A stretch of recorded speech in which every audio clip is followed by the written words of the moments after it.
सीजीटेट एवं शिक्षक भर्ती परीक्षा उत्तर प्रदेश शिक्षक पात्रता परीक्षा 28 नवंबर 2021।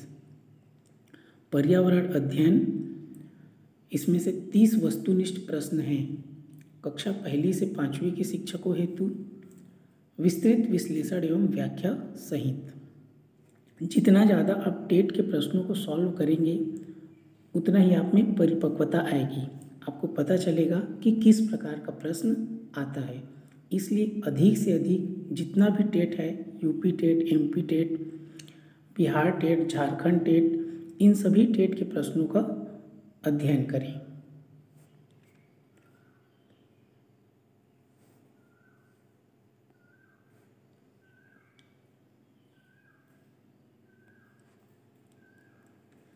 तो आपका पहला प्रश्न है, ग्रेट डिवाइडिंग रेंज निम्न में कहाँ स्थित है? तो इसका उत्तर है ऑस्ट्रेलिया में।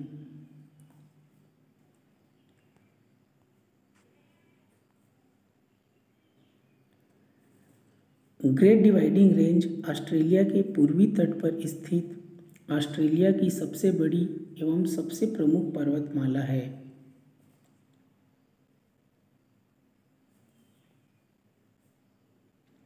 इस पर्वत श्रेणी और ऑस्ट्रेलिया महाद्वीप का सर्वोच्च शिखर कोसियुस्को 2228 मीटर ऊंचा है। ऑस्ट्रेलिया महाद्वीप सबसे छोटा महाद्वीप है जो दक्षिण गोलार्ध में स्थित है, जिसका अक्षांशीय विस्तार 10 डिग्री दक्षिण से 39 डिग्री दक्षिण तक, एक देशांतरी विस्तार 113 अंश पूर्व से 153 अंश पूर्व तक है तथा मकर वृत्त इस महाद्वीप के मध्य से गुजरती है। ऑस्ट्रेलिया महाद्वीप को द्वीपीय महाद्वीप कहते हैं। ऑस्ट्रेलिया क्वींसलैंड राज्य के उत्तर पूर्वी तट के साथ साथ समुद्र में एक प्रवाल भित्ति है जिसे ग्रेट बैरियर रीफ कहते हैं। इसमें आप इम्पॉर्टेंट याद रखेंगे कि ऑस्ट्रेलिया सबसे छोटा महाद्वीप है, ऑस्ट्रेलिया को द्वीपीय महाद्वीप कहते हैं और ऑस्ट्रेलिया में समुद्र में एक प्रवाल भित्ति है जिसको ग्रेट बैरियर रीफ कहते हैं। और इस महाद्वीप के मध्य से क्या गुजरता है? मकर वृत्त गुजरता है। ये इम्पोर्टेंट फैक्ट है, इसको आपको याद रखना है। दूसरा प्रश्न है, दक्षिण पूर्वी यूरोप के शीतोष्ण कटिबंध घास के मैदान को कहा जाता है? इसका उत्तर है स्टापीज। दक्षिण पूर्वी यूरोप के शीतोष्ण कटिबंध घास के मैदान को स्टापीज कहा जाता है। शीतोष्ण कटिबंधी घास भूमि का विस्तार दोनों गोलार्धों में 23.5 डिग्री से 66.5 डिग्री अक्षांशों के मध्य पाया जाता है। इस प्रकार की घास भूमि उत्तरी अमेरिका, दक्षिण America, Africa, Eurasia, Europe plus Asia एवं ऑस्ट्रेलिया में पाई जाती है।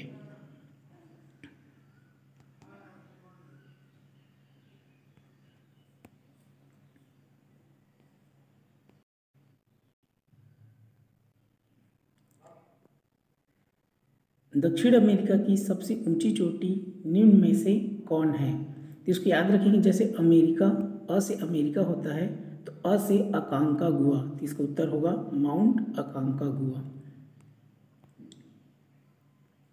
दक्षिण अमेरिका की सबसे ऊंची चोटी माउंट अकांकागुआ 6960 मीटर ऊंची है। दक्षिण अमेरिका में एंडीज पर्वतमाला नवीन मोड़दार पर्वत है। यह विश्व की सबसे लंबी पर्वतमाला है एवं इसकी अधिकतम चौड़ाई 15 अंश दक्षिणी अक्षांश एवं मकर रेखा के बीच में है। इसी पर्वतमाला में स्थित अकांकागुआ 6960 मीटर दक्षिण अमेरिका की सबसे ऊंची चोटी है जो दक्षिणी भाग में स्थित है, जबकि एंडीज के उत्तर पश्चिम में अटाकामा मरुस्थल जिसमें नाइट्रेट का भंडार पाया जाता है।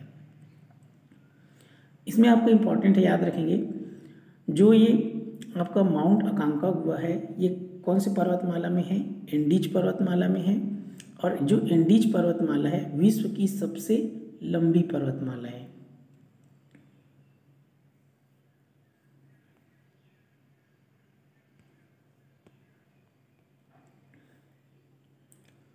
प्रश्न चौथा है, निम्नलिखित में से किसमें क्लोरोफिल पाया जाता है? इसका उत्तर है यूग्लिना में। यूग्लिना में क्लोरोफिल पाया जाता है। यूग्लिना क्लोरोफिल युक्त हरा प्रोटोजोआ है जिसे जंतुओं और पादपों के मध्य संयोजक कड़ी कहते हैं। यह जंतु सूर्य के प्रकाश की उपस्थिति में स्वयंपोषी और अनुपस्थिति में विषमपोषी होता है। यही कारण है इसका अध्ययन हम जंतु और पौधों दोनों में करते हैं। प्रश्न पांचवा, उत्तर प्रदेश का राष्ट्रीय पक्षी है? इसका उत्तर है सारस क्रेन।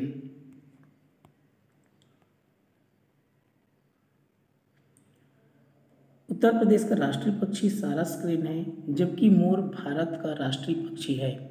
मोर के बढ़ते शिकार के कारण भारत सरकार ने वन्य जीव संरक्षण अधिनियम 1972 के तहत पूर्ण संरक्षण प्रदान किया है। विश्व गौरैया दिवस 20 मार्च को मनाया जाता है। यह विलुप्त होते गौरैया पक्षी के संरक्षण से जुड़ा है। इसमें आप याद रखेंगे आपका वन्य जीव संरक्षण अधिनियम 1972। निम्नलिखित में से कौन सा हार्मोन रक्त में कैल्शियम के स्तर को नियंत्रित करता है? इसका उत्तर है पैराथार्मोन। पैराथार्मोन हार्मोन रक्त में कैल्शियम के स्तर को विनियमित करता है। पीले सरसों के रंग वाले गर्दन में थायराइड ग्रंथि के पार्श्व में स्थित पैराथार्मोन के द्वारा पैराथार्मोन हार्मोन का स्रावण किया जाता है। इसी हार्मोन की सहायता से रक्त में कैल्शियम के साथ साथ फास्फेट को भी नियंत्रित करता है।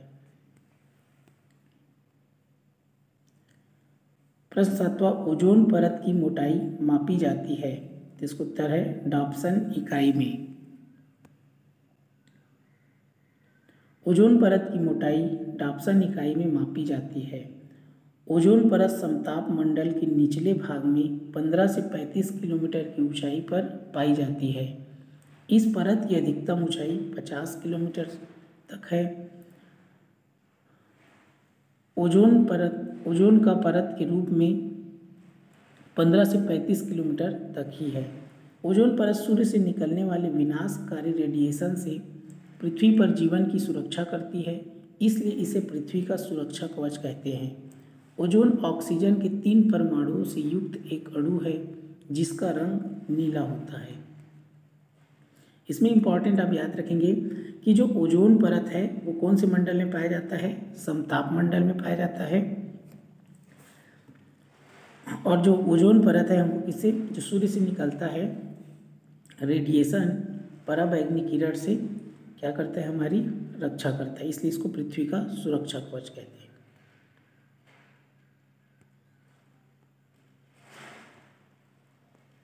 प्रश्न आठवां, नाइट्रोजन स्थिरता करने वाले जीवाणु जड़ों में उपस्थित होते हैं? इसका उत्तर है दलहन की। नाइट्रोजन स्थिर करने वाले जीवाणु फलियों की जड़ों में विशेष संरचनाओं में पाए जाते हैं जिन्हें रूट नोड्यूल कहते हैं। फलीदार पौधे फैबेसी परिवार के हैं। इन पौधों का राइजोबियम जीवाणु नामक बैक्टीरिया के साथ एक सहजीवी जुड़ाव होता है जो उनकी जड़ों में रहता है, जड़ नोड्यूल बनाता है और वायुमंडलीय नाइट्रोजन को पौधों के लिए नाइट्रेट्स और नाइट्राइट में बदलता है और पौधे बैक्टीरिया को पोषण प्रदान करते हैं तथा यह दलहनी फसलों के लिए उपयुक्त है।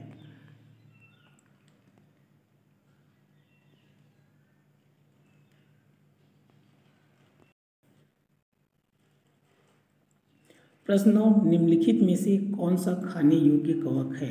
इसका उत्तर है एगेरिकस। एगेरिकस मशरूम की एक प्रजाति है जिसमें खाद्य और जहरीली दोनों प्रजातियां शामिल हैं। संभवतः दुनिया भर में 300 से अधिक सदस्य हैं। खाद्य मशरूम की प्रमुख और आम किस्म में एगेरिकस बिस्पोरस और एगेरिकस कैम्पेस्ट्रिस शामिल है।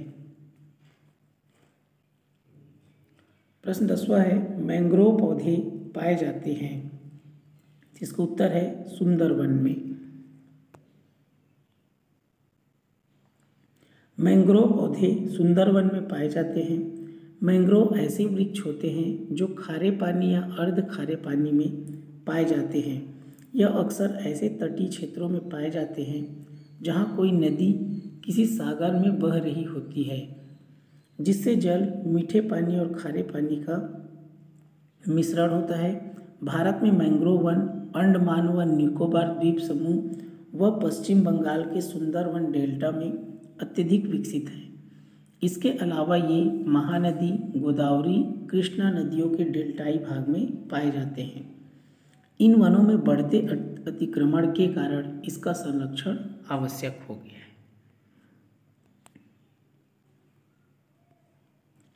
प्रश्न 11, आवृतबीजी पौधों में निम्नलिखित में से कौन सी संरचना त्रिगुणित है? इसका उत्तर है भ्रूणपोष।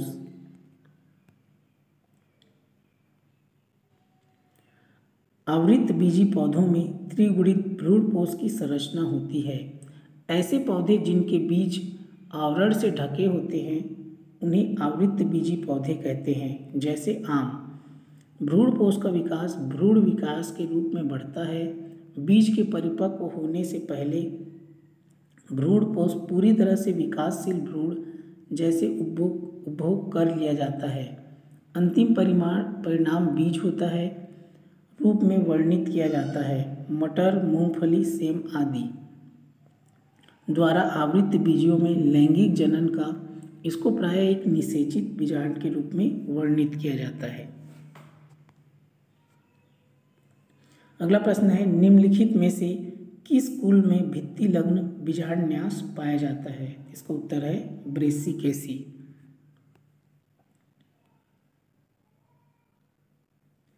ब्रेसिकेसी कुल में भित्ति लग्न बीजांडन्यास पाया जाता है। पार्श्विक प्लेसेंटेशन द्विकार पेलरी में, बहुकार पेलरी सिंपर्स अंडाशय में पाया जाता है।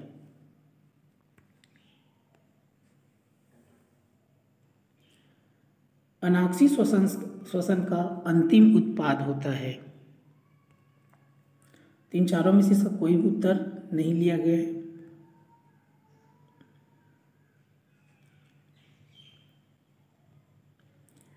वह श्वसन जो बिना ऑक्सीजन के होता है अवायवीय श्वसन कहलाता है।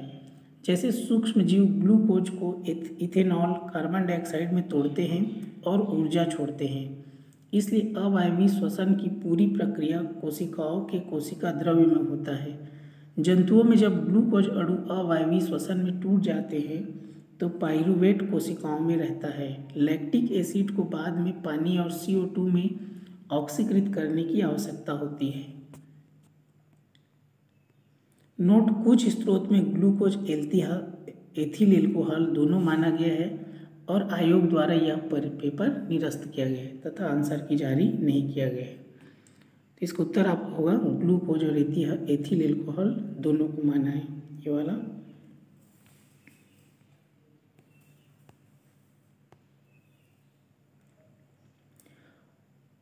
उन्नीस 1906 में मुंबई में भारतीय महिला विश्वविद्यालय की स्थापना किसने किया था? तो इसका उत्तर है D.K. कर्वे।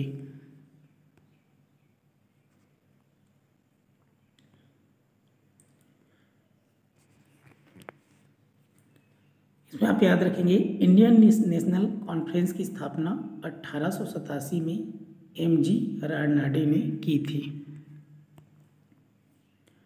भारतीय ब्रह्म समाज की स्थापना 1866 में केशव चंद्र सेन ने की थी। मूल ब्रह्म समाज राजा राम मोहन राय द्वारा किया गया था।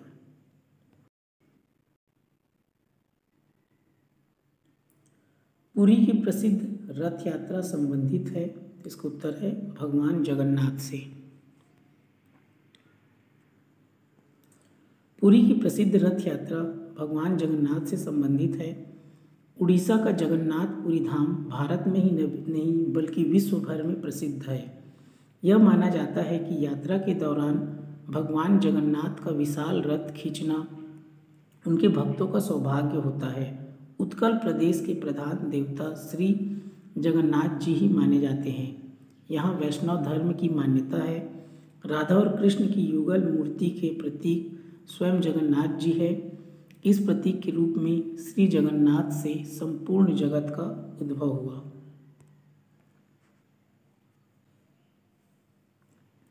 अगला प्रश्न है, नासिक में कुंभ मेला किस नदी के तट पर लगता है? इसको आप ऐसे याद रख सकते हैं, जैसे नासिक से आप ले सकते हैं नाक, और नाक क्या है? गोरी है, तो गोरी नाक, तो गोरी से आप ले सकते हैं गोदावरी। क्लियर है? तो इसका उत्तर होगा गोदावरी।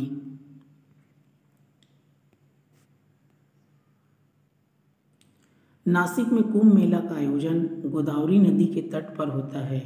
कुंभ मेला भारत में 4 स्थानों पर होता है। प्रयाग में गंगा, यमुना और सरस्वती के संगम पर, उज्जैन में क्षिप्रा नदी के तट पर, और हरिद्वार में गंगा नदी के तट पर। तो याद रखेंगे ये 4 स्थान पर कुंभ मेला लगता है। कहाँ कहाँ आपका? नासिक, प्रयाग, उज्जैन, हरिद्वार। इन नदियों का नाम भी याद रखेंगे आप, कौन कौन सी नदी के किनारे हैं।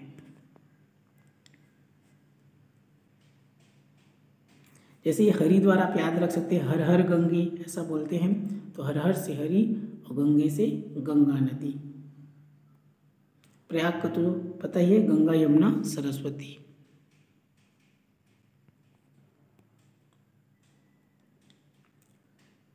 अगला प्रश्न है, संध्या क्या था? तो संध्या क्या है? एक अखबार है। संध्या एक अखबार था जो बांग्ला भाषा में प्रतिदिन एक या दैनिक अखबार के रूप में प्रकाशित होता था। यह अखबार बंगाल विभाजन के दौरान 1906 में ब्रह्म बांधव उपाध्याय द्वारा शुरू किया गया था। भारत में प्रथम समाचार पत्र निकालने का श्रेय जेम्स ऑगस्टस हिक्की को दिया जाता है। इन्होंने 1780 में बंगाल गजट का प्रकाशन किया। ये इम्पोर्टेंट है, आपको याद रखना है, प्रथम समाचार पत्र।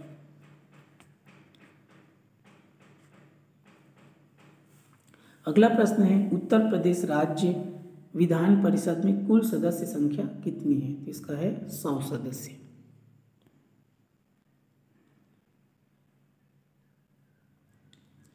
इसमें आप याद रखेंगे,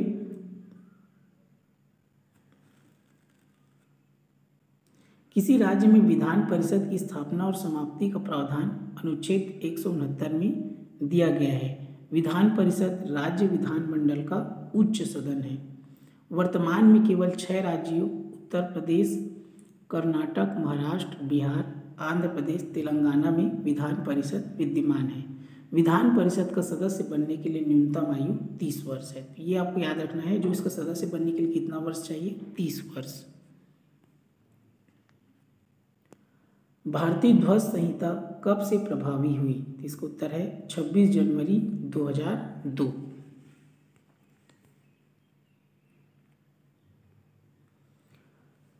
भारतीय ध्वज संहिता 26 जनवरी 2002 से प्रभावी हुई। भारत के संविधान सभा ने राष्ट्र ध्वज का प्रारूप 22 जुलाई 1947 को अपनाया।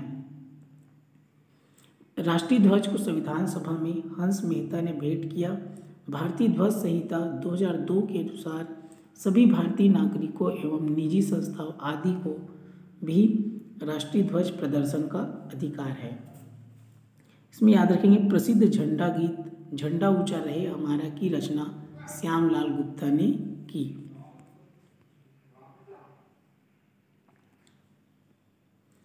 अगला प्रश्न है, जन गण मन की हिंदी संस्करण को संविधान सभा ने भारत के राष्ट्रीय गान के रूप में कब अपनाया? इसका उत्तर है 24 जनवरी 1950।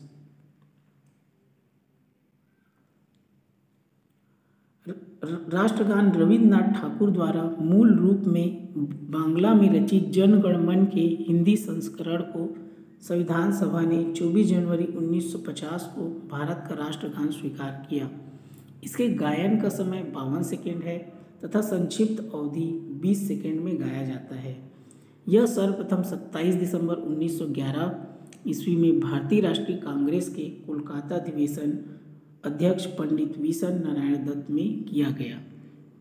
ये इंपॉर्टेंट है, याद रखेंगे। यह सर्वप्रथम कब गाया गया राष्ट्रगान को? तो 27 दिसंबर 1911।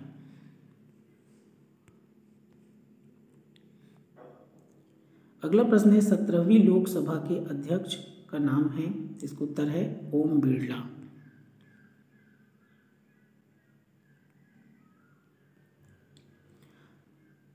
संविधान के अनुच्छेद 93 के अनुसार लोकसभा स्वयं ही अपने सदस्यों में से एक अध्यक्ष और उपाध्यक्ष चुनेगी। लोकसभा अध्यक्ष भारतीय संसद के निम्न सदन लोकसभा का सभापति एवं अधिष्ठाता होता है। लोकसभा अध्यक्ष का निर्वाचन लोकसभा चुनावों के बाद लोकसभा की प्रथम बैठक में ही कर लिया जाता है। भारत में अंतर्राज्यीय परिषद का अध्यक्ष कौन होता है? इसका उत्तर है प्रधानमंत्री। भारत में अंतर्राज्यीय परिषद का अध्यक्ष प्रधानमंत्री होता है। संविधान सभा के अनुच्छेद 263 के अंतर्गत केंद्र एवं राज्यों के बीच समन्वय स्थापित करने के लिए राष्ट्रपति एक अंतर्राज्यीय परिषद की स्थापना कर सकता है।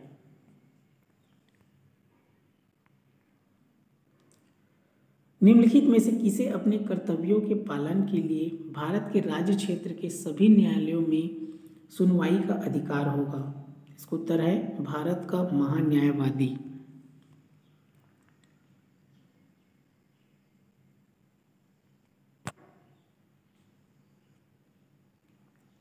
भारत के महान्यायवादी पद का उल्लेख संविधान में अनुच्छेद 76 के अंतर्गत किया गया है, जिसकी नियुक्ति भारत के राष्ट्रपति द्वारा की जाती है।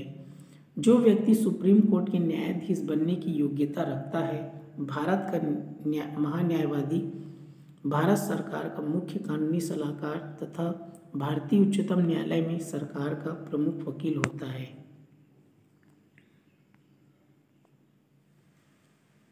वह जिला जहां गंगा नदी उत्तर प्रदेश राज्य में प्रवेश करती है। इसका उत्तर है बिजनौर।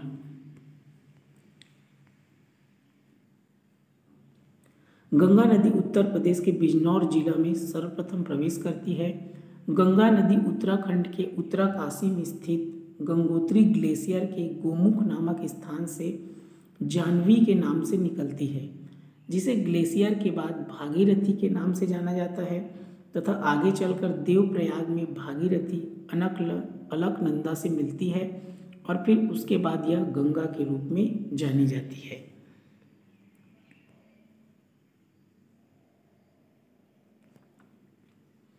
निम्नलिखित नदियों में से कौन यमुना नदी की सहायक नदी है नहीं है? तो इसका उत्तर है गंडक। गंडक यमुना नदी की सहायक नदी नहीं है। यमुना नदी गंगा नदी की सबसे बड़ी सहायक नदी है, जो यमुनोत्री नामक जगह से निकलती है और प्रयाग में गंगा नदी के दाहिने तट पर आकर मिल जाती है। यमुना की सहायक नदियों में टोंस नदी, बेतवा नदी, चंबल नदी, केन नदी और सिंध नदी है, जिसमें टोंस यमुना नदी की सबसे बड़ी सहायक नदी है, जबकि गंडक नदी गंगा नदी की सहायक नदी है। तो इसमें आप याद रखेंगे, जो यमुना नदी है वो गंगा नदी की सबसे बड़ी सहायक नदी है और यमुना नदी की सबसे बड़ी सहायक नदी कौन है? टोंस नदी। और जो गंडक नदी है वो गंगा नदी की सहायक नदी है। भारत की सबसे ऊंची चोटी कौन सी है? इसका उत्तर है K2 गॉडविन ऑस्टिन। भारत की सबसे ऊंची चोटी K2 है। K2 को गॉडविन ऑस्टिन कहते हैं। विश्व का दूसरा सबसे ऊंचा पर्वत है। यह हिमालय के काराकोरम श्रेणी में स्थित है, जिसकी लंबाई 8,611 मीटर है। यह माउंट एवरेस्ट के बाद पृथ्वी की दूसरी सबसे ऊंची चोटी है। K2 पर्वत पाकिस्तान के गिलगित बलूचिस्तान क्षेत्र, चीन द्वारा नियंत्रित सिंजियांग प्रदेश की सीमा पर है, जबकि भारत की चोटियों में कामेट, त्रिशूल, नंदा देवी सब उत्तराखंड में है तथा कंचनजंगा भारत की सबसे ऊंची चोटी है, जिसकी ऊंचाई 8,598 मीटर है।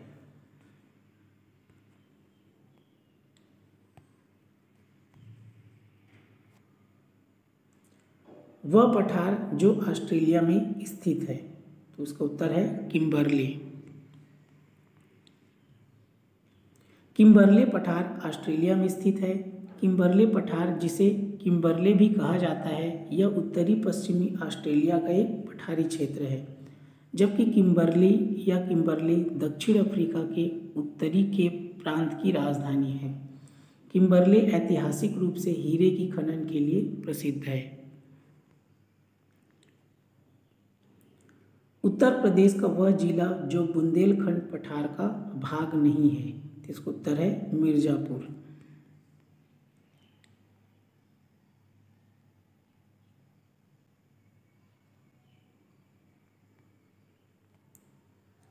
निम्नलिखित राज्य में से किसमें दुधवा राष्ट्रीय उद्यान स्थित है, तो इसका उत्तर है उत्तर प्रदेश।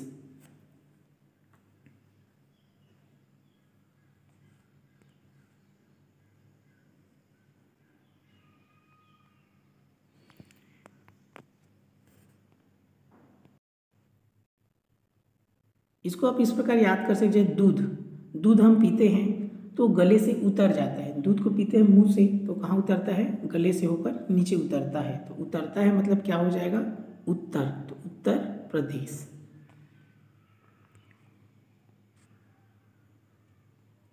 उत्तर प्रदेश राज्य में दुधवा राष्ट्रीय उद्यान स्थित है। दुधवा राष्ट्रीय उद्यान उत्तर प्रदेश के लखीमपुर खीरी जनपद में स्थित संरक्षित वन है।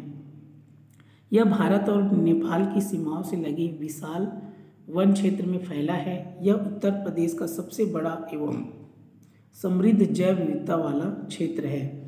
यह राष्ट्रीय उद्यान बाघों और बारहसिंगा के लिए विश्व प्रसिद्ध है। इसके अलावा चंद्रप्रभा वन्य जीव अभयारण्य भी उत्तर प्रदेश में स्थित है। मैटूर बांध का निर्माण किस नदी पर हुआ है, इसका उत्तर है कावेरी नदी पर।